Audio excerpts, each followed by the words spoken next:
کہ سینے پر ہاتھ باندھنے کی کوئی بھی صحیح حدیث بولو نہیں ہے. یہ لوگ کہتے ہیں نا وہ صحیح حدیث ہے، وہ صحیح نہیں ہے. ابھی تو ایک سعودیہ کے عرب عالم کا کلپ آیا ہے، بڑا وائرل ہوا ہے. سلفی عالم ہے، رومال ہے، سعودیہ کے، انہوں نے تو اس کو مکروہ قرار دیا ہے کہ سینے پہ ہاتھ باندھنا. تو ہم لوگ جب یہ بات کرتے ہیں تو یہ کہتے ہیں دیوبندی مقلد. اب وہ سعودی عالم کا یہ کلپ وائرل ہوا ہے. تبھی آپ نے سعودیہ میں جتنے بھی ائمہ حرمین کے ہو گئے کسی کو بھی سینے پہ ہاتھ باندھا ہوا نہیں دیکھا ہوگا. آپ جتنی ویڈیوز دیکھ لیں ائمہ حرمین کی اور مسجد نبوی کے امام کی یا سعودیہ کے عام جو بڑے علماء ہیں وہاں، وہ سب نے ناف پہ یا ناف سے تھوڑا سا اوپر باندھے ہوئے ہوتے ہیں. تو سینے پہ ہاتھ باندھنا اسلاف سے ثابت نہیں ہے، اور اس بارے میں جو روایت ہے وہ ضعیف ہے. اب آپ کہہ سکتے ہیں کہ ناف پہ ہاتھ باندھنے کی کون سی صحیح حدیث ہے؟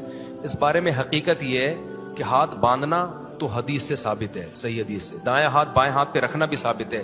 اس کی کیفیت کیا ہوگی اس بارے میں 100% مستند دلیل کسی کے پاس بھی نہیں ہے. اس لیے فقہاء میں اس میں کیا ہوا ہے؟ اختلاف. اگر بالکل بے غبار روایت ہوتی تو یہ چاروں اماموں میں اختلاف نہ ہوتا.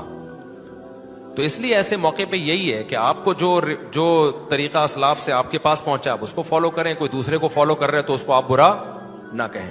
تو سینے پہ ہاتھ باندھنے کی صحیح حدیث نہیں ہے. بلکہ میں وہ سعودیہ کے جو عالم کا کلپ میں کسی وقت ہو سکا تو وہ وائرل کروں گا، کیونکہ میں ایسی چیزیں، مجھے ان چیزوں کا اتنا زیادہ ذوق نہیں ہے کہ میں ان چیزوں کو بہت زیادہ کروں. لیکن ان کا تو ابھی فتویٰ آیا کہ یہ مکروہ ہے. اور کسی کو وہ کلپ نہ بھی ملے نا تو عرب علماء کا اپنا عمل دیکھ لو. تو لوگ فوراً کہتے ہیں وہ تو رفع الیدین بھی کرتے ہیں، وہ تو یہ بھی کرتے ہیں. بات یہ ہے کہ ہم کوئی عرب علماء کے فالوورز میں سے نہیں ہیں. ہم تو صرف ایک حجت تمام کرنے کے لیے کہ آپ اگر ہمیں بدعتی کہتے ہو اس مسئلے میں تو حرمین کے امام کو بھی تو بدعتی کہو نا. ان کو آپ کچھ نہیں کہتے، حالانکہ ان کی تو ویڈیوز اب نیٹ پہ جا کے دیکھ لیں، کسی بھی حرم کے امام نے یہاں ہاتھ نہیں باندھے ہوئے ہوتے. تو اس لیے یہ شدت اب اگر آپ یہاں کر رہے ہو تو سعودی عرب میں بھی جا کے کرو. وہاں نہیں کرتے، یہاں آ کے کرتے ہو تو یہ خیانت کی بات ہے.